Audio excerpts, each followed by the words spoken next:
नमस्कार, मैं हूं आपके साथ सोनम रावड़ी की शुरुआत करेंगे। सितारगंज के नाकुलिया चौराहा स्थित अंबेडकर स्कूल से संत शिरोमणि गुरु रविदास जयंती को लेकर खास कार्यक्रम आयोजित किया गया। मुख्य अतिथि राज्य दर्जा मंत्री और भाजपा नेता रामपाल ने बताया कि बनारस स्थित गुरु रविदास जी की जन्मस्थली से पवित्र मिट्टी कलश में लाई गई है। इसे विधानसभा क्षेत्र के कई कार्यकर्ताओं और पदाधिकारियों तक पहुंचाया जाएगा। उन्होंने कहा कि संत रविदास के संदेश से भाईचारा और सामाजिक एकता को बढ़ावा दिया जाएगा। इसी उद्देश्य से भव्य कलश यात्रा भी निकाली जाएगी।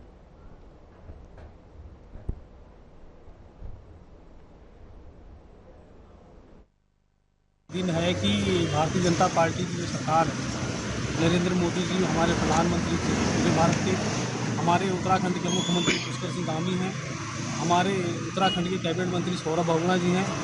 आप लोगों के नेतृत्व में दलितों का सम्मान बढ़ाया जा रहा है। आज बनारस से मिट्टी सितारगंज रविदास मंदिर पर आई, ये बड़ा सौभाग्य की बात है कि हम लोग मिट्टी को चूम भी नहीं पाते जाके बनारस में, लेकिन वो मिट्टी हम लोग तक यहाँ मंदिर में आया है और इस मंदिर से मिट्टी का कलश यात्रा निकाला जाएगा। आज हमारे यहाँ जो हमारी भारतीय जनता पार्टी है और हमारे जो प्रधानमंत्री आदरणीय नरेंद्र भाई मोदी जी, उनकी ये इच्छा है कि जो 650वीं जयंती संत शिरोमणि रविदास महाराज जी की जो मनाई जाएगी वो एक समरसता दिवस के रूप में मनाई जाए। और ये पूरे हिंदुस्तान में ये कार्यक्रम लिया गया है कि जो संत शिरोमणि रविदास जी की जो जन्म स्थली है बनारस में, वहां से मिट्टी जो उनकी रजकण है वो हम लोग वहां से लाए हैं। रविदास जी की जयंती फरवरी माह में होती है, लेकिन हमारी भारतीय जनता पार्टी की सरकार दलितों के हित में मार्गदर्शन के लिए और हमारे संत शिरोमणि रविदास जी के जयंती समारोह कार्यक्रम पूरे राष्ट्र में चलाए जा रहे हैं। और हमारे जो दलित भाई का एक कार्यक्रम पहले और सरकारों में नहीं चलती थी। तो आज इतिहास के पन्नों में दर्ज होने वाला है। उधम सिंह नगर के खटीमा में मतदाता सूची को लेकर दर्ज आपत्तियां पर सियासी हलचल तेज हो गई है। कांग्रेस विधायक भवन चंद्र कापड़ी ने एसडीएम तुषार सैनी से मुलाकात कर आपत्तियों की निष्पक्ष जांच की मांग की है।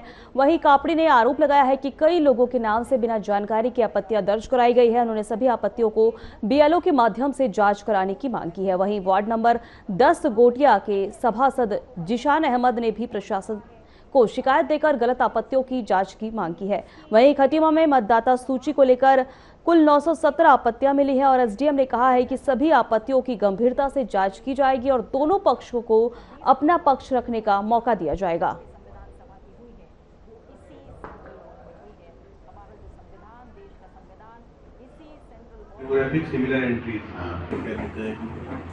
कुछ टेक्निकल कारण की वजह से हिंदी में नोटिस जनरेट नहीं हो पाने के कारण आज तक कोई नोटिस सर्व नहीं किया गया। इसमें जो है बहुत ही जल्द संभावना है कि हिंदी और इंग्लिश दोनों में नोटिस जनरेट होने लगेंगे, तो हम नोटिस सर्व कराना शुरू कर देंगे। साथ ही ये भी बताना है कि इसमें प्रॉपर टाइम जो 14 दिन का टाइम दिया जाता है वो दिया जाएगा। तो ऐसा नहीं है कि अगर एक दिन इसमें कोई लेट हो गया है तो इसमें जो आपत्ति जिसने की है या जिसके ऊपर आपत्ति की है उसको प्रॉपर समय नहीं दिया जाएगा। ऐसा नहीं है, प्रॉपर समय दिया जाएगा और दोनों पक्षों के कारण जानकर कि उन्होंने आपत्तिकर्ता ने आपत्ति क्यों की है और जिसके ऊपर आपत्ति हुई है उसका पक्ष जानकर ही इसमें निर्णय लिया जाएगा। तो मुझे लगता है कि कल से लगातार सब लोग शुरू से लेकर अब तक जो गवर्नमेंट द्वारा डॉक्यूमेंट्स मांगे गए बीएलओ के माध्यम से सब दिया गया। उसके बावजूद भी अब पता चला कि वार्डों में मैं वार्ड नंबर 10 का सभासद हूँ कि वार्डों में आपत्तियाँ लगी हैं। तो मैं इस संबंध में आज एसडीएम साहब से मिलने आया। मैंने कहा भाई मेरे वार्ड में ऐसे लोगों के ऊपर आपत्तियाँ लगी हुई हैं। पूर्व सभासद भी हैं, उनकी पत्नी चेयरमैन भी रही हैं, मेहदी हसन जी जो सबसे पुराने आदमी हैं और उनके नाम पे बहुत सारी ज़मीनें भी हैं। उनके दादा परदादा के ज़माने से एक बड़े वरिष्ठ हमारे अधिवक्ता हैं अकील अहमद जी, ऐसे बहुत सारे लोग हैं और बहुत सारी आपत्तियां ऐसी हैं जिसमें आपत्तिकर्ता ने कहा भाई हमने तो आपत्ति लगाई नहीं। विकासनगर में पूर्व जिला पंचायत अध्यक्ष रामशरण नौटियाल ने प्रेस वार्ता कर हरिपुर घाट पर यमुना माता की मूर्ति स्थापना को लेकर चल रहे विवाद पर अपनी बात रखी है। उन्होंने कहा कि जिस स्थान पर लोक पंचायत मूर्ति स्थापित करना चाहती है वहां श्याम झूला पुल ही बनाया जाएगा। उन्होंने कहा कि जहां जमीन दान में मिली है वहीं यमुना माता की मूर्ति स्थापित की जानी चाहिए। वहीं नौटियाल ने लोक पंचायत पर कई गंभीर आरोप भी लगाए।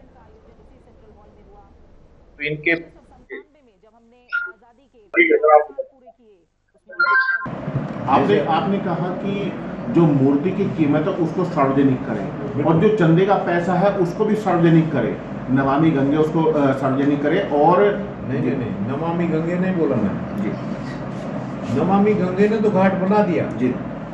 ये जो लोक पंचायत संस्था कह रही है कि हमने 22 लाख की मूर्ति खरीदी है जी, तो इसके बिल वॉचर कहाँ से खरीदी, कैसे खरीदी और इसके बिल वॉचर जो सार्वजनिक करें। रामनगर कोतवाली पुलिस के नशे के खिलाफ कार्रवाई करते हुए एक गांजा तस्कर की गिरफ्तार किया है और पुलिस ने आम डंडा रोड पर चेकिंग के दौरान एक कार को रोककर तलाशी ली है। वहीं कार से करीब 27 किलो अवैध गांजा बरामद हुआ है। पुलिस ने कार सवार ग्राम नई बस्ती पूछड़ी निवासी सागर सिंह को गिरफ्तार किया है। पुलिस के मुताबिक कार के आगे बाइक से रेकी कर रहा है और एक आरोपी मौके से फरार हो गया है। पुलिस उसकी तलाश कर रही है।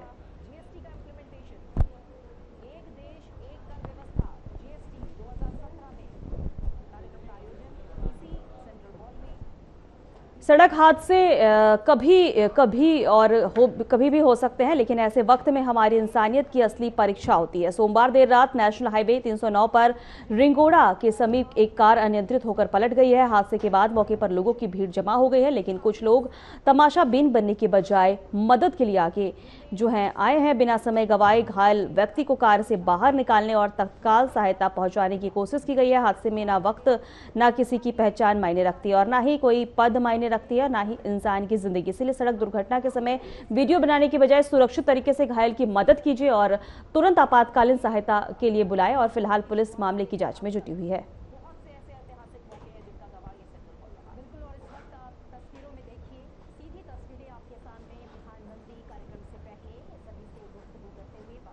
रामनगर के गर्जिया क्षेत्र में सोमवार दोपहर आबादी के पास बाघ ने एक घोड़े का शिकार कर दिया। घटना झूला पुल चौराहे के पास हाईवे के पास की बताई जा रही है। बाघ घोड़े को जंगल की ओर खींच कर ले गया। घटना के बाद लोगों में दहशत का माहौल है। वन विभाग ने मौके पर गश्त बढ़ा दी है और अधिकारियों ने लोगों से झूला पुल और जंगल के आसपास जाने से बचने की अपील भी की है।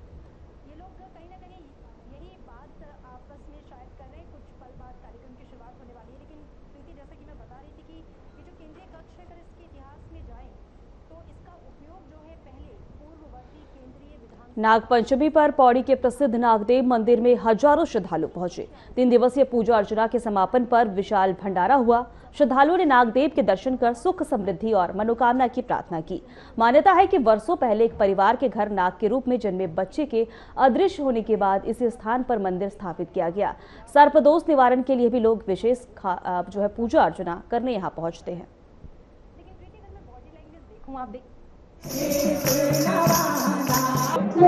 खासियत ये है कि इसको जो है कि बताते हैं कि बहुत पहले डोब गांव वालों ने यहाँ पर स्थापित किया था और तब से जो है कि इसकी यहाँ पर लगातार पूजा अर्चना समय पर की जाती है। लेकिन अब विगत करीब 20-25 वर्षों से यहाँ पर हर वर्ष पूजन एवं भंडारे का आयोजन किया जाता है। धर्म में सनातन पुरानी आस्था है। ऐसे कहते हैं हम जो नागों को भी दूध पिलाते हैं, सर्पों को दूध पीते हैं, उनको उनका संरक्षण करने से जो वैज्ञानिक मान्यता भी है कि अगर वो जो विषाक्त वायुमंडल की जो गैस है जो मनुष्य मात्र के लिए हानिकारक है उसको वो ग्रहण करते हैं, उसी के कारण वो जहरीले बन जाते हैं और उससे हमारा पर्यावरण और मनुष्य। और मैं आपके चैनल के माध्यम से समस्त पौड़ी वासियों को, प्रदेशवासियों को बहुत बहुत शुभकामनाएं देना चाहूँगा नाग पंचमी की। और नाग देवता से मैं प्रार्थना करता हूँ कि सुख समृद्धि हमारे पौड़ी में सदैव बनी रहे। सर देखिए, जैसे कि हम सभी जानते हैं कि पौड़ी शिक्षा के माध्यम से, रोजगार के माध्यम से, स्वास्थ्य के माध्यम से कहीं ना कहीं पिछड़ सा गया है। तो कारणवश हमारे जो स्थानीय निवासी हैं या स्थानीय युवा हैं इनको अपने रोजगार के लिए पौड़ी से बाहर जाना पड़ता है। लेकिन बटी चनूचा हवन हुए सुबेरे और सभी लोग दर्शन करना और शंकर भगवान पूजा करना, जल चढ़ाना। और नागदेव मंदिर हमारे फूफू छने मैं थे स्टोरी बताई छे कि ना कि बहुत पुराना मंदिर से बलियो और स्टोरी कुछ इन के श्रीनगर वाली रोड में पौड़ी मुड़ी कोई गांव छे बल तो उख कन्या स्वरूप में नाग देवला जन्म लिए छो बल ना तो सबोल देखे कि मतलब वो कन्या रूपी जन्म। पौड़ी गढ़वाल में लगातार हो रही मूसलाधार बारिश ने कहर बरपाना शुरू कर दिया है। बारिश से भूस्खलन और मलबे से कई क्षेत्रों में खतरा बढ़ गया है। लैंसडाउन थाना क्षेत्र के मेहर गांव में मलबा आने से एक मकान भरभरा कर ढह गया। हादसे के वक्त मकान के अंदर लोगों के मौजूद होने की सूचना है। घटना की जानकारी मिलते ही पुलिस और एसडीआरएफ की टीमें मौके पर पहुंची और युद्ध स्तर कर रेस्क्यू अभियान शुरू किया। वहीं पुलिस, एसडीआरएफ और स्थानीय लोग प्रभावित क्षेत्रों में लगातार राहत एवं बचाव कार्य में जुटे हुए हैं। प्रशासन की ओर से भी लोगों से बारिश के दौरान सतर्क रहने और खतरे वाले स्थानों से दूर और सुरक्षित स्थानों पर रहने की अपील की गई है। कई जगह पे भारी बारिश रही तो उसके क्रम में जितने भी जगह पे हमारी रोड्स आदि बंद थी उसको लगातार मॉनिटर किया जा रहा है। अभी हम लोगों ने आपदा कंट्रोल रूम में भी स्थिति का अपडेट लिया और इसमें एक मेजर घटना हमारी मेहरगांव में हुई है जो द्वारीखाल ब्लॉक में है। तो उसमें कुछ 3 लोगों के 2 वयस्क और 1 बच्चे के मलबे में दबे होने की सूचना प्राप्त हुई थी, जिसके क्रम में तत्काल जो हमारे प्रधान थे वहाँ के लोकल ग्रामीण उन्होंने तत्काल उनको निकालने का प्रयास किया और हमारी अब मौके पर एसडीआरएफ की टीम, पटवारी आदि और चौकी की टीम सभी लोग मौके पर पहुंच चुके हैं। उनको निकालने का प्रयास जारी है।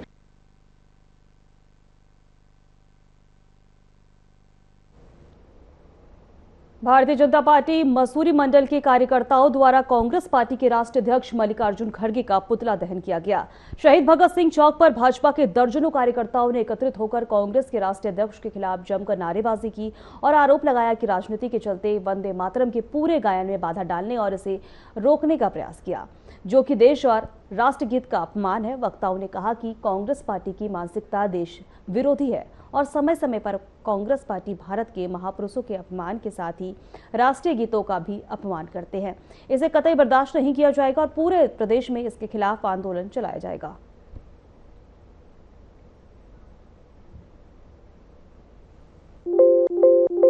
सोनिया गांधी, राहुल गांधी जो कि देशद्रोही हैं और देश के खिलाफ अन्य राष्ट्रों के साथ, खासकर पाकिस्तान के साथ मिलकर देश विरोधी नीतियों पर काम कर रहे हैं, ऐसे व्यक्तियों द्वारा, खासकर मल्लिकार्जुन खड़गे जो कांग्रेस पार्टी के राष्ट्रीय अध्यक्ष हैं, सोनिया गांधी जो पूर्व अध्यक्ष हैं, राहुल गांधी जो नेता प्रतिपक्ष है, इन्होंने मिलकर 15 अगस्त के दिन राष्ट्रगीत वंदे मातरम का अपमान करा, बीच में गीत को रोक दिया, बीच में गीत को रोकने की बात करी और किसने बजवाया, क्यों बजवाया, ये सब बातें प्रशंसन करे। हम इसका पुरजोर विरोध करते हैं। उधम सिंह नगर के किच्छा विधानसभा क्षेत्र में भाजपा की अंदरूनी सियासत को लेकर मामला गर्मा गया है। वरिष्ठ भाजपा नेता राजीव सक्सेना ने प्रेस वार्ता में 14 अगस्त की घटना को लेकर पुलिस प्रशासन कार्यशैली पर सवाल उठाए। उन्होंने आरोप लगाया कि पुलिस ने निष्पक्ष कार्रवाई की बजाय पार्टी के एक प्रभावशाली नेता के दबाव के एक पक्षीय कार्रवाई की है। वहीं राजीव सक्सेना ने कहा है कि यदि पुलिस राजनीतिक दबाव में काम करेगी तो आम जनता और कार्यकर्ताओं का कानून व्यवस्था से भरोसा उठ सकता है। उनके आरोपों के बाद किच्छा भाजपा में गुटबाजी और आपसी खींचातान की चर्चा तेज हो गई है। अब इस मामले में भाजपा संगठन और प्रशासन के अगले कदम पर नजर बनी हुई है।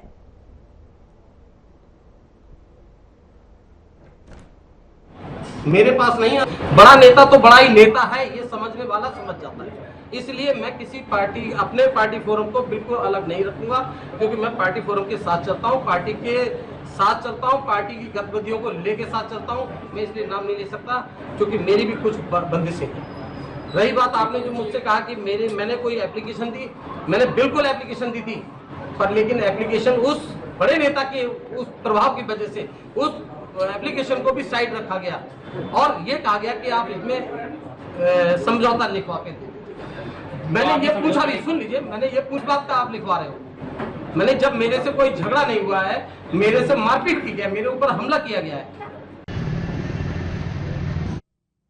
मसूरी में मतदाता सूची के विशेष गहन पुनरीक्षण यानी एसआईआर को लेकर सियासत तेज हो गई है। कांग्रेस नेताओं और कार्यकर्ताओं ने एसडीएम कार्यालय पहुंचकर बड़ी संख्या में आपत्तियां की है दर्ज। कांग्रेस का आरोप है कि लंबे समय से मसूरी में रह रहे लोगों के नाम हटाने के लिए आपत्तियां लगाई जा रही है। वहीं एसडीएम राहुल आनंद ने कहा कि सभी शिकायतों की नियमानुसार जांच होगी और बिना उचित सत्यापन के किसी मतदाता का नाम नहीं हटाया जाएगा। हमारे समक्ष आएगा दिए हुए समय पे, और वो कुछ ज्ञापन दिया है कि यहाँ पे जो फॉर्म 7 है उसकी सही से विधिवत निस्तारण हो और किसी का नाम ना छूटे। तो मैंने सभी को आश्वासन हमने यही दिया कि हम सभी जितने भी फॉर्म 7 है उन जो भरे गए हैं उसमें बिल्कुल विधिवत सुनवाई होगी, निस्तारण होगा उनका बिल्कुल विधि अनुसार, और किसी भी पात्र व्यक्ति का नाम नहीं कटेगा। ये मैं फिर से पुनः आश्वासन पूरी मसूरी विधानसभा की जनता को देना चाहता हूँ। आप हमारी एसआईआर की प्रक्रिया में सहयोग करें और अपने दस्तावेज हमें दें, हियरिंग में उपस्थित होकर सुनवाई में हमारा सहयोग दें, और मैं आश्वासन देता हूं कि किसी भी पात्र व्यक्ति का नाम यहाँ पे नहीं छूटेगा। सर, एक जो आपत्ति है उसके लिए कहा जा रहा है कि देहरादून जाना पड़ेगा, मसूरी के जो निवासी हैं, तो उसको लेकर के मसूरी नहीं, मसूरी बिल्कुल ऐसी एक स्पेशल कैंप टाइप का लगा देंगे यहाँ पे, ताकि मसूरी की जनता को देहरादून ना जाना पड़े, और बाकी जो देहरादून की हमारी जनता है मसूरी विधानसभा की, उनके लिए देहरादून में हम सुनवाई रखेंगे और मसूरी की जनता के लिए मसूरी में सुनवाई रख देंगे। जितने लोग जो वर्ग है उसको टारगेट किया जा रहा है, उनके वोटों को काटा जा रहा है, और जब हम वार्ड में जाके बीएलओ से पूछ रहे हैं कि इन पे किसने आपत्ति लगाई है, तो और हम उनको फोन कर रहे हैं तो उनका ना नंबर मिल रहा है, ना उनका कहीं पे वोटर आईडी नंबर मिल रहा है। तो ये कहीं ना कहीं एक षड्यंत्र है जिसके तहत ये वोट काटे जा रहे हैं, और ये वोट इसलिए काटे जा रहे हैं कहीं ना कहीं आने वाले जो विधानसभा का चुनाव है उसमें भाजपा के प्रत्याशी को फायदा पहुंचाया जाए। क्योंकि जिस तरह से ये काट रहे हैं, मुझे लगता है कम से कम ये 5,000 वोट तो इसी तरह से इस विधानसभा से गायब कर देंगे और 5,000 वोट अपने फर्जी चढ़ा देंगे। तो जब आने वाला चुनाव का समय आएगा तो बीजेपी का जो कैंडिडेट यहाँ पे होगा 10,000 से स्टार्ट करेगा, और जो कांग्रेस का कैंडिडेट होगा 1 वोट से स्टार्ट करेगा। तो कहीं ना कहीं ये इनके प्रकार से सिर्फ सरकार को बनाना चाहते हैं बीजेपी की, और ये सब उसी के तहत किया जा रहा है। और आज देखिए किस तरह से भारी आक्रोश, बैंक अकाउंट है, तो इस तरह के लोगों को भी कई तरह की परेशानियों का सामना करना पड़ रहा है। वहीं दूसरी ओर जब एसआईआर में आगे बढ़ती है, एसआईआर की द्वितीय चरण बढ़ता है, तो उसमें आपत्ति लगाने वाले लोग पैदा होते हैं और एक निराधार आपत्ति लगाते हैं। जब उन आपत्तिकर्ताओं से संपर्क करने की कोशिश की जाती है तो कोई बरेली का होता है, कोई दिल्ली का होता है, कुछ फ़ोन उठते नहीं है, कुछ फ़ोन नंबर बंद हो गए हैं। तो ये निराधार एक षड्यंत्र है एसआईआर का, कि जो जैसे पूर्व में कई राज्यों में इस तरह की घटनाएं देखने को मिली। एसआईआर में कई लाखों वोटों को जो लोग थे उनको मताधिकार से वंचित रखा गया। तो इसी तरह का एक षड्यंत्र उत्तराखंड में भी अब देखने को मिल रहा है, और पूरे ये तो चोरी है, वोट चोरी साफ साफ दिख रही है, षड्यंत्र के तौर पे किया गया। रैंडम नाम उठा के उसमें डाल दिए गए हैं, एक रैंडम नाम उठाया कंप्यूटर से, उसमें नाम दी, किसी का कोई यूपी से संबंधित है, कोई कर्नाटका से संबंधित है, वो तो ये पूरा प्लानिंग से किया गया हिस्सा। मैं तो आपके नाम पे लगा दूं, मैं आपके नाम पे आपत्ति लगा दूं, क्या है उसका आधार, क्या है आधार वाले व्यक्ति कहाँ है? अब तो ये प्रशासन का काम है। उम्मीद है कानून का सम्मान करते, कानून का। नैनीताल हाईकोर्ट में बहुचर्चित अंकिता हत्याकांड के तीनों दोषियों पुलकित आर्य और सौरभ भास्कर और अंकिता गुप्ता की जमानत याचिका पर सुनवाई हुई है। बचाव पक्ष में अभियोजन की जांच और कई तथ्यों को लेकर तर्क रखे गए हैं। लंबी सुनवाई के बाद अदालत ने मामले की सुनवाई बुधवार को भी जारी रखने का निर्णय लिया है। पहले 3 आरोपियों की ओर से बहस होगी, इसके बाद शिकायतकर्ता पक्ष अपना पक्ष रखेगा। निचली अदालत तीनों को उम्र कैद की सजा सुना चुकी है।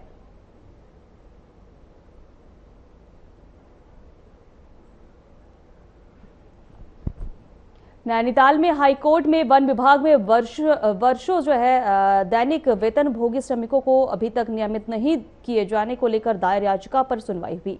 मामले की सुनवाई पर प्रदेश सरकार की तरफ से अब तक कोर्ट में कोई दिशा निर्देश पेश नहीं किए गए, जिसके बाद कोर्ट ने मामले की सुनवाई के लिए 2 सप्ताह बाद की तिथि नियत की है। वहीं याचिका में कहा गया है कि प्रदेश सरकार द्वारा जारी कट ऑफ डेट को रद्द करते हुए नियमावली प्रख्यापित डेट को कट ऑफ डेट माना जाए, ताकि संविदा कर्मचारियों को राहत मिल सके। याचिका थी जो कि डेली वेजर और कॉन्ट्रैक्ट वर्कर्स की नियमावली है रेगुलाइजेशन की, जो कि 2011 की थी, फिर वो 2013 में अमेंड हुई थी, जिसमें 11 में उसमें 10 साल थे कि रेगुलाइजेशन के लिए, उसको फिर 13 में उन्होंने 5 साल किया। एंड देन फिर 2013 की नियमावली चैलेंज हुई कोर्ट में कि 5 साल को फिर से 10 किया जाए, तो वो 2022 में जजमेंट आया चीफ जस्टिस का, तो वो फिर से। मसूरी में पर्वतीय गांधी इंद्रमणि बडोनी की 27वीं पुण्यतिथि पर बडोनी चौक स्थित प्रतिमा पर माल्यार्पण कर श्रद्धांजलि की गई। वहीं इंद्रमणि बडोनी विचार स्मृति मंच ने उनके विचारों को अपनाने का आह्वान किया। वहीं कार्यक्रम में मसूरी पालिका टाउन हॉल का नाम इंद्रमणि बडोनी के नाम पर रखने की मांग उठी है। आंदोलनकारियों ने सरकार पर उत्तराखंड के महापुरुषों की अपेक्षा, राज्य आंदोलन के इतिहास और बडोनी के जीवन दर्शन को पाठ्यक्रम में शामिल नहीं करने का आरोप लगाया है।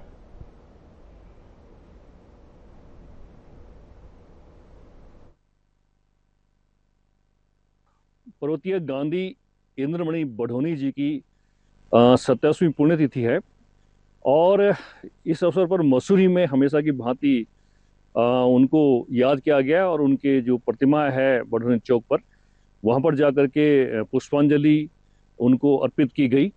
पूरी मसूरी ने बढ़ चढ़ करके उसमें हिस्सा लिया और उन्हें याद किया गया। और इस अवसर पर जो हमारे मंच के तमाम पदाधिकारी हैं और जो वक्ता हैं, उन्होंने एक मांग रखी है मसूरी नगर पालिका से कि जो नगर पालिका का टाउन हॉल है, टाउन हॉल का नाम जो है इंद्रमणि। आईजी कुमाऊं निवेदिता कुकरेती ने मंडल के सभी एसएसपी और एसपी के साथ अपराध समीक्षा बैठक की है। इस दौरान आईजी ने भी अधिकारियों को अपराधों पर लगाम लगाने के साथ कानून व्यवस्था मजबूत करने के निर्देश दिए हैं। उन्होंने कहा कि 1 वर्ष से पुरानी सभी विवेचनाओं को तत्काल पूरा किया जाए। इसके अलावा महिला अपराधों पर सभी जिलों की देखिए, आज ये क्राइम मीटिंग कंडक्ट की गई थी सभी जनपद के कप्तानों के साथ। इसमें जो पुरानी लंबित विवेचनाएं हैं उनकी समीक्षा करते हुए जो 1 वर्ष से पुरानी विवेचनाएं हैं उसमें त्वरित कार्रवाई करते हुए उनको समय से समयबद्ध तरीके से उसमें इन्वेस्टिगेशन कंप्लीट करने के निर्देश दिए गए हैं। साथ ही साथ जो 60 और 90 डेज के भीतर सितारगंज में चोरी और गुम हुए मोबाइल फोन को पुलिस ने बरामद कर उनके असली मालिकों तक सौंप दिया है। पुलिस ने करीब 12 मोबाइल फोन बरामद किए जिनकी कीमत लगभग 4,50,000 रुपए बताई जा रही है।